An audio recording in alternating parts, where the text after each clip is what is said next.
Okay. I think we're live on Facebook. Let me just double check.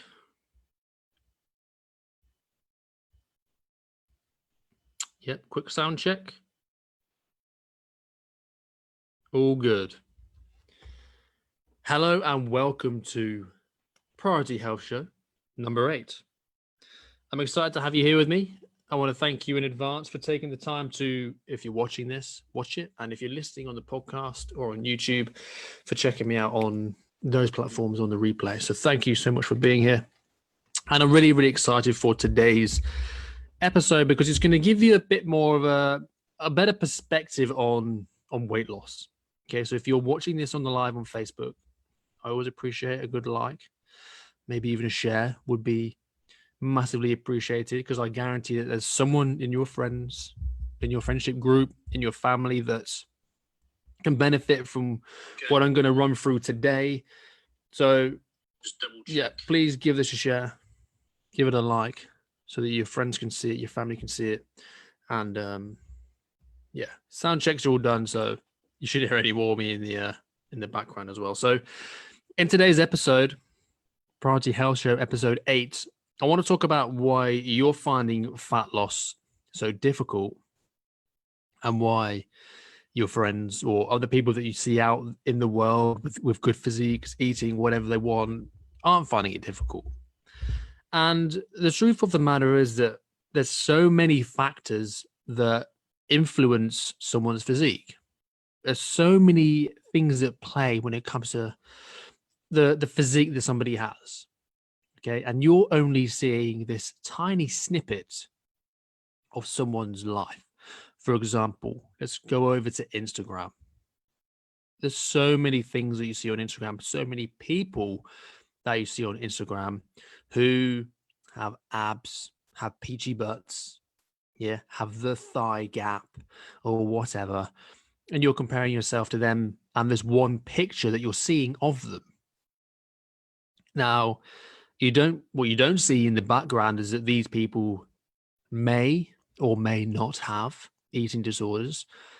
I know that when I was massively into my bodybuilding, I was considering doing a show. I was the leanest I've ever been. I can 100% say that I had an eating disorder. Sarah was in hospital in labor with Evelyn, and I was taking my own food with me into the hospital.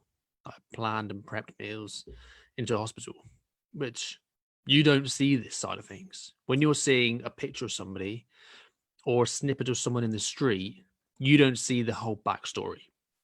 That they may have an eating disorder, that they may be exercising like a crazy person.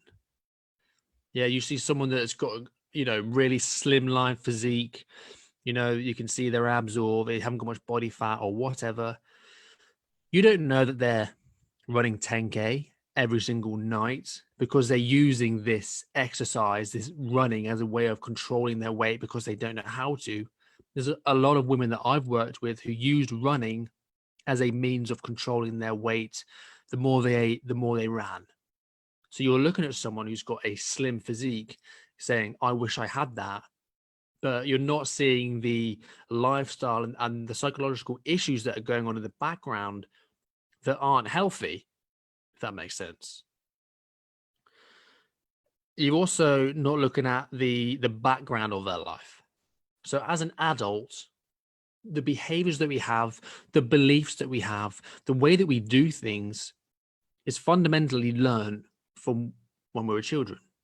Yep. So the beliefs that I have, the way that I eat, the things that I like eating, the exercise I like doing, these are all influenced by the way I grew up, by the kids clubs that I went to, by the way that my parents ate, by what they fed me, by the beliefs that they had.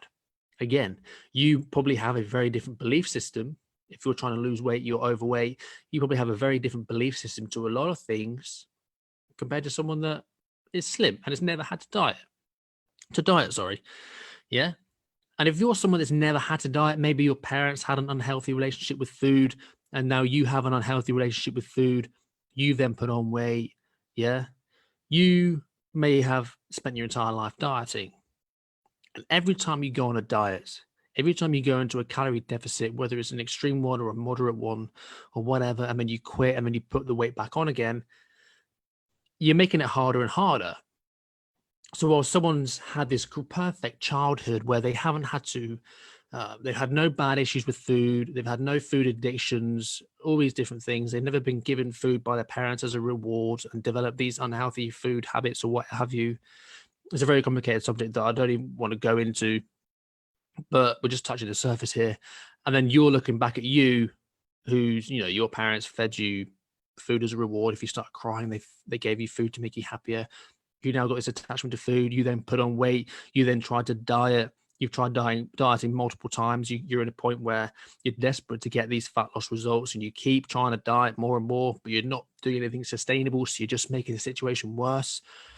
You're not looking at this perspective, this bigger picture of why it's difficult for you to lose weight and why someone else is finding it easier. Because every time you go on a diet and you put the weight back on again, you're making it harder. Because essentially, when you go into a calorie deficit, you're starving your body, and your body doesn't want to be starved. Yeah, your body does not want to be starved. So every time you starve it, and then you go back into eating more food, it's going to build up some kind of defense mechanism to stop you from starving yourself. Yeah, because you got to remember, your body doesn't think, oh, it's 2020, food is in abundance. It's still thinking there could be a famine at any time. Yeah, back from when we were back in caveman times when you couldn't just walk to the corner shop to get some food. Yeah. So you've got to remember that. Every time you go on a diet, your body is then going to build up a wall. It's going to store fat easier and make it harder for you to burn it because it doesn't want you to starve it again and again and again and again. Okay. So you also don't know what the other person's lifestyle looks like outside of the little snippet that you've seen.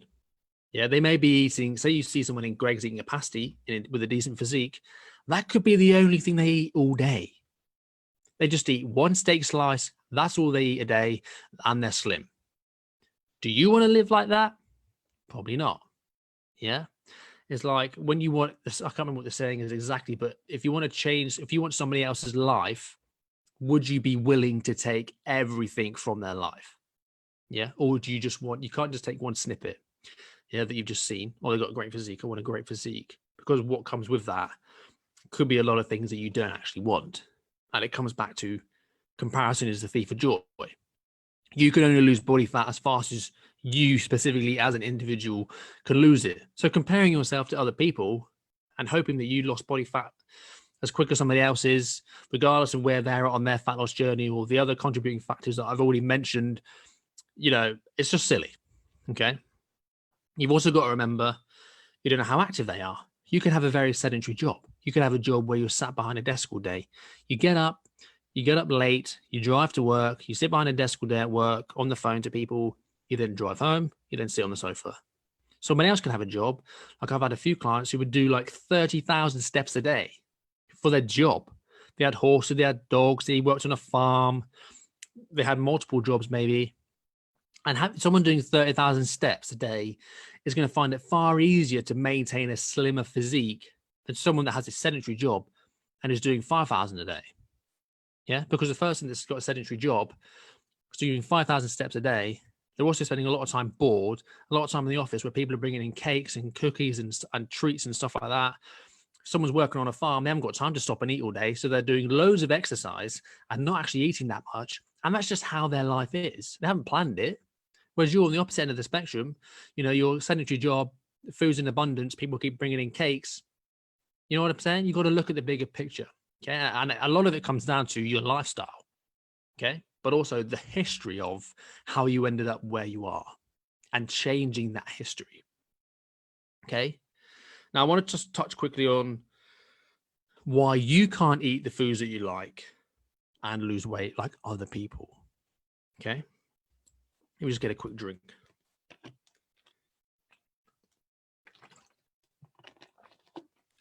So we've talked about the contributing factors of why somebody else can be in decent shape. And, it'd be seemed easy by you from the little snippet of their life that you've seen. But let's talk about you. Okay. The reasons why you're struggling to lose weight, because that's ultimately why you're here. You want to know how to lose weight. Okay. So first things first, You're probably eating too much. I'll have people come to me say, "Oh, I only really eat breakfast. That's all I eat all day." Okay, cool. Is that actually the case? Or is that the only meal that you actually plan? But you spend the rest of the day snacking on muffins and cookies and cakes at work. Then you come home in the evening, you have a couple of biscuits with your cup of tea, or you come in and you eat your kids' leftover food. Yeah. Are you actually eating too much? Are you being honest with yourself about how much you're actually eating? Yeah. What about your activity levels? How active are you? How many steps are you doing on a daily basis? Yeah. If you're not being very active, the chances are, from what I've seen from clients I've worked with, the people that aren't very active usually spend more time eating. Yeah. It's very, when you're walking around busy, it's very difficult to stop and eat. But when you're sat there, you're sat doing nothing, you then start thinking about food because you're bored, because you've got nothing going on in your head because you're not doing anything. That craving keeps replaying over and over again in your head until that craving gets so intense that you go and dip into the fridge. And that just keeps repeating. Yeah. So you've got to think about your activity. And also it comes back to your identity. Do you identify as someone that is active? Yeah, because generally when someone identifies as an active, healthy person, they will make better food choices. That's just how it is. That's why people that are bodybuilders find it so easy to stick to a restrictive diet, is because they identify as someone that does that. Okay. You've also got to look at your consistency with the diet. Yeah. One of the many reasons why you're struggling to actually lose weight, even though you're dieting, is because you're not actually consistent with one diet method. You're trying tons of different diets. You've got something called shiny object syndrome, where you see a diet that your friend's doing, they're getting results, so you try it. You tried it for 2 days, no results. Then you see another mate who's trying something else and they're getting great results. So you try that diet for 2 days. And you keep doing this endless cycle, which provides one thing: a lack of consistency. Consistency is the missing ingredient that most people that are struggling to lose weight don't have. Okay. A lack of consistency. So you've got to look at how consistent are you being with your diet. Okay. You've also got to look at your dieting history. How many, like I've already said, how many diets have you been on? Every time you go on a diet and then you come back off of the diet, you make it more difficult for you to lose weight. At the same time, if you go on extremely restrictive diets, your body's going to adapt. Okay. We have something called TDEE, which is your total daily energy expenditure. It's made up of 4 things: your BMR, which are the calories that your body needs to actually, do its bodily functions, hormone production, brain function, digestion, respiration, circulation, all these different things. Then you've got your NEAT, which is your non-exercise activity. So things like walking around, doing the gardening, doing the housework. That's NEAT, unplanned exercise. Then you've got TEF, which is thermic effect of food, which is the calories that you burn, breaking down the food that you eat. And then we have EAT, which is planned exercise, so your workouts. So let's go back to BMR. Every time you go on a restrictive diet, you drop into a calorie deficit. The more extreme that calorie deficit, the more likelihood that there is that your body is going to fight back and it's going to have to reduce the calories it needs to survive, because that's all your body wants. Your body just wants to live. It wants to stick around, stay alive. Okay. So when you start reducing your calorie intake to crazy amounts, because you keep dropping calories because you're not seeing results after 2 days, you keep reducing more and more and more and more and hoping that you get results. What then happens is, say you're on like 1,000 calories a day, that's all you're eating. Your body would normally need, as a female, these are rough figures again, but approximately a normal female that would, say, have a 2,000 calorie maintenance, which means that if you eat 2,000 calories, your body stays the same. If you're eating 1,000 calories a day, you are massively under eating. Your body will probably need approximately 1,200 calories just to live, just to survive, just to perform its normal bodily functions.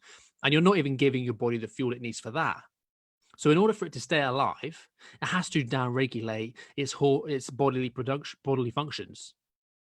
Okay. So hormone production reduces. Yeah. Digestion is inhibited. You start getting brain fog. All these different things start happening when you start feeling lethargic, getting headaches, feeling rough, losing your memory. And it's because you're under eating. So what was your maintenance level of nutrition which would mean that what my maintenance is you eat 2,000 calories a day, you won't lose weight, you won't gain weight. Because you've restricted yourself massively, your maintenance has now gone down to, for example, 1,400, which means that then to be in a calorie deficit and lose weight, you have to be eating 900. And then that means that your BMR is just reduced even more. And you're in this endless cycle of reducing calories more and more, to the point where you can't reduce them anymore.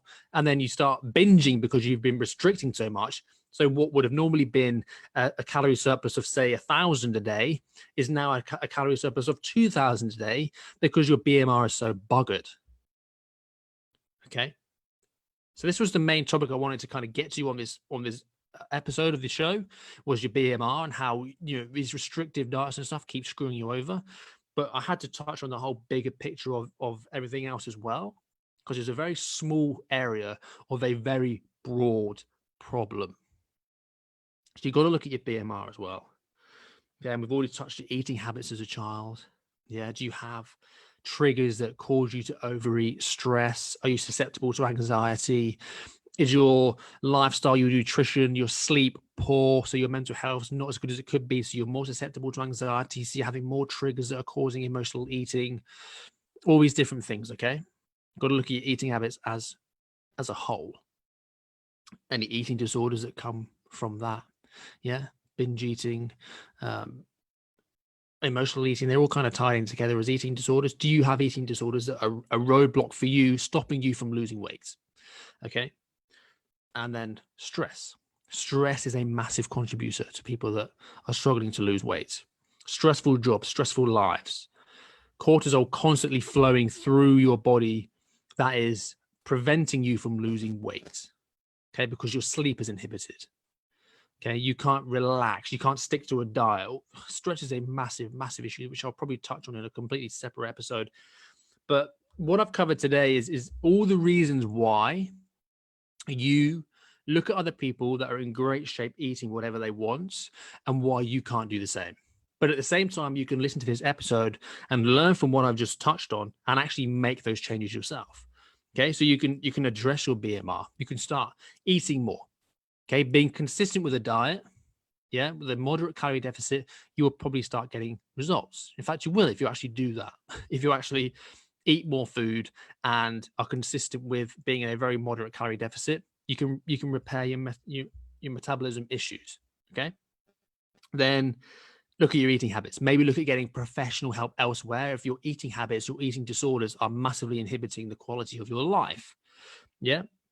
And then just get clear on how much food you're actually eating, and address your stress levels so that you can actually be consistent with a dieting strategy.